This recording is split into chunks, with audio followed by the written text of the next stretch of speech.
नवरात्रि की कहानी। नवरात्रि का पर्व हर साल देश भर में धूमधाम से मनाया जाता है। यह त्योहार माँ दुर्गा की आराधना के लिए समर्पित है। इस पर्व की विशेषता यह है कि यह 9 दिनों तक चलता है, जिसमें हर दिन माँ दुर्गा के 9 अलग-अलग स्वरूपों की पूजा की जाती है। इस बार नवरात्रि का पर्व शहर के एक छोटे से गांव में विशेष धूमधाम से मनाया जा रहा था। गांव के लोग इस अवसर पर एकत्रित होकर मां दुर्गा के जयकारे लगाते थे। गांव की पंचायत ने तय किया कि इस बार वे नवरात्रि के पहले दिन भव्य मंडप सजाएंगे और हर दिन विशेष कार्यक्रम आयोजित करेंगे। गांव की एक छोटी सी लड़की, नंदिनी, नवरात्रि की तैयारियों को लेकर बहुत उत्साहित थी।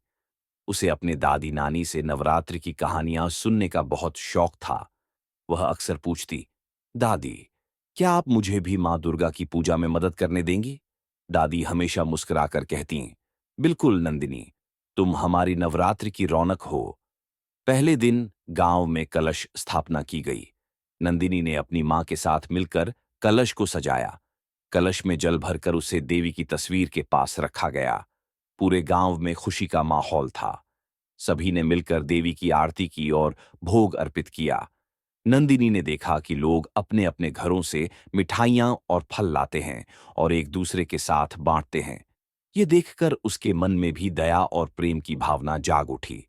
दूसरे दिन गांव में गरबा नृत्य का आयोजन किया गया। नंदिनी ने अपनी सहेलियों के साथ मिलकर गरबा नृत्य में भाग लिया। वे सभी खूबसूरत चूड़ियां और रंग बिरंगे कपड़े पहनकर आई थीं। गरबा का संगीत सुनते ही सबने नाचना शुरू कर दिया। नंदिनी ने महसूस किया कि नृत्य केवल एक कला नहीं है, बल्कि यह आपसी बंधन को भी मजबूत करता है। जैसे जैसे नवरात्रि आगे बढ़ी, नंदिनी ने हर दिन मां दुर्गा के अलग-अलग रूपों की पूजा में भाग लिया। तीसरे दिन मां चंद्रघंटा की पूजा की गई। नंदिनी ने मां की आरती में अपनी आवाज मिलाई। चौथे दिन उसने अपनी दादी से मां कूष्मांडा की कहानी सुनी।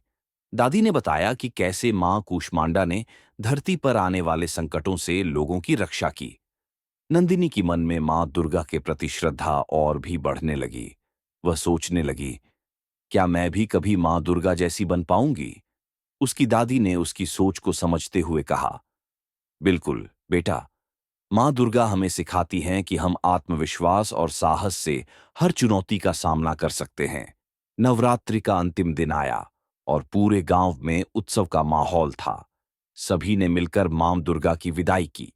नंदिनी ने मां की मूर्ति के पास जाकर उनसे वादा किया, मैं हमेशा आपका अनुसरण करूंगी और आपके जैसे साहसी बनूंगी। गांव में हर कोई उत्साह और खुशी से झूम रहा था।